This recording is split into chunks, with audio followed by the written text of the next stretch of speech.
coming off a 73-62 win over Illinois yesterday and pretty much stepping right off the bus from that today. The women's basketball team plays its annual Think Pink game to support breast cancer awareness on Sunday at 2 p.m. at the Kohl Center versus Iowa. All general admission tickets are just $1. Head coach Bobbie Kelsey is here. We'll have an opening statement, then take questions.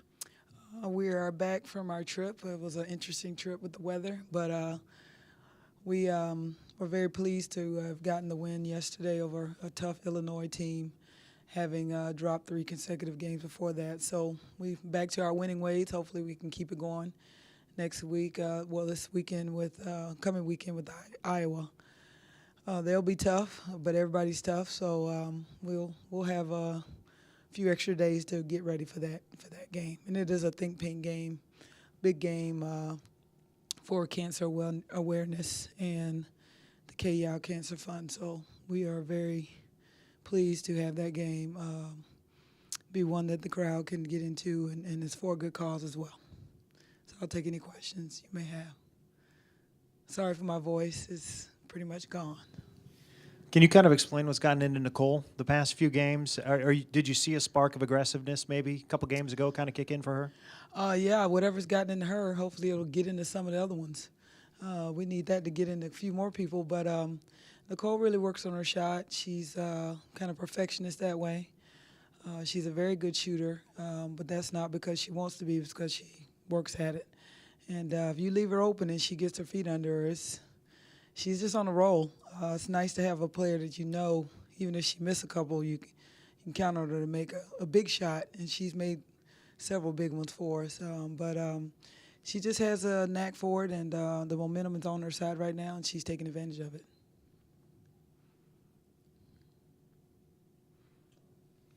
Can you kind of talk about Nicole's work ethic outside of practice? Yeah, Nicole, she came in as a decent shooter from high school. She was on a very good high school team. But Nicole has a knack for shooting game-like shots. Some kids will just go in the gym and kind of throw the ball around, and they'll say, Coach, I was shooting for an hour. Well, yeah, you were in there an hour, but you didn't do much. But Nicole really takes not a whole bunch of time to get her game-like shots off. So she works pretty much every day after practice. She'll be shooting extra, and then she'll come in before. She'll have some of the guys rebound for some of our managers. So they know the routine, so they just stick around, and they grab a ball, and she gets up about 10 minutes worth of shots. Randomly here and there, she doesn't do a lot of spot shooting, but she'll just pick a spot and kind of go off the dribble if she misses, and she makes it, she'll spot up for the next one. So she has her little routine. I don't bother her. I don't ask her too many questions. I notice that she's doing it, and I encourage other people to do what she's doing. Eric, a lot of teams and a lot of sports are doing the cancer fundraiser games, probably because most people have been impacted by cancer in one way or another. Do you care to share any story of why maybe this event is near and dear to your heart in particularly? Well, everybody in this room probably can name a person or a relative or someone they know, unfortunately, that has been touched by cancer. I have an aunt that had breast cancer. Shelly on our team, Rochelle Marble, her dad is going through some, Roy Marble, everybody knows Roy's story with his cancer. So we could name several folks that have gone through it, and we like to say everybody makes it, but we know that's not the case. So it's important to raise some awareness, some more awareness about it, and not just breast cancer, but all cancers are terrible in and of themselves. So I know the men are doing a lot with their initiatives on that side. So we, as the women's sports, we try to do the same. And it's become an annual thing, and it's not just for the game. All year long, we're trying to make sure that we do our part to support the KYAL Fund and just try to do our part to hopefully get a cure one day, because you never know when we might be touched by it. I hope not, but you never know what's lying dormant in the body, waiting to come out. So in the meantime, we'll do what we can to help. Milena had a big performance yesterday with 11 rebounds, just as many as Cassie. How have you kind of seen her step up in the last few games? Milena, she's Milena's a smart kid. She really, I'll say, Milena, you have to use your left hand. And the next basket, she's using her left hand. So she's very coachable.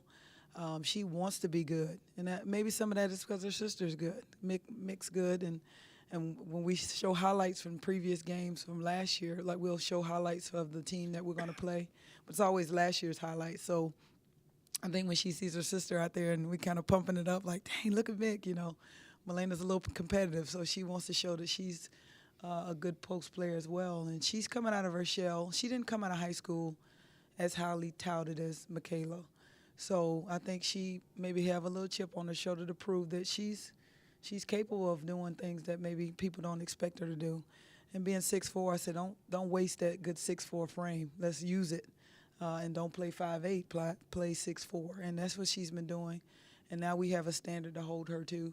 In that, you know, if she gives us less, we can say, now, Milena, we've seen more, so give us more. And she'll do it. She's very coachable, very coachable.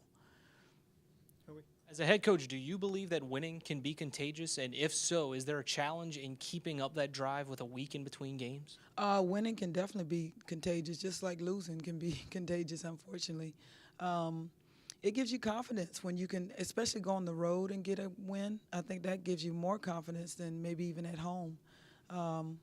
You kind of assume everybody's going to win at home, but on the road, you're against their crowd, and you're not in your cushy bed, and, you know, you're not eating your homemade meals and all kinds of things that give you a false sense of security, so to speak. So I thought our team did really well in the game. I mean, the turnovers, more of those turnovers were just us trying to force stuff that's just really not there. I know Milena's 6'4", but she's not 7'4". You know, you can't just throw it up there and pray she catches it. You know, you have to give her something that she can actually come down with. So the turnovers, the number is not indicative. We didn't have to have that many. It's just kids trying to make the home run play as opposed to just the simple play. And but winning can be very contagious, and we hope to keep it going this Sunday coming up against Iowa. What has the relationship been between the two sisters since Michaela got hurt? I mean, does she kind of play a role as almost like a coach to her sister and help her out in that way? I'm sure she does. It's funny because I asked when Mick was playing, and I said, you know, what's going on with Milena? Why? She said, I told her, but she won't listen to me. So I think they go back and forth. But Milena really depends on Mick. I think she looks up to her. They have a very good relationship as sisters. They both want to be good, and so the big sister obviously is going to coach up the little sister. And but Milena's 2 inches taller than Michaela, so it's like not in size, in age only. But you know, Milena does listen to her, and she'll give her little pointers. I'll see her talking to her and trying to, you know, hey, when they do this, you do that, and kind of thing. And I think Milena really depends on that. So it's nice to have Mick around still to give her that little coaching that maybe, you know, it's different coming from your sister as opposed to your coach, as opposed to a teammate or your mom or dad, you know. So I think any little bit can help her, and she takes it in. And it's some days when she probably doesn't want to hear it, but, you know, she knows Michaela has her best interest at heart, and she wants her to do well. Anything else for Coach? All right. Thank you. Thanks, Bobbie.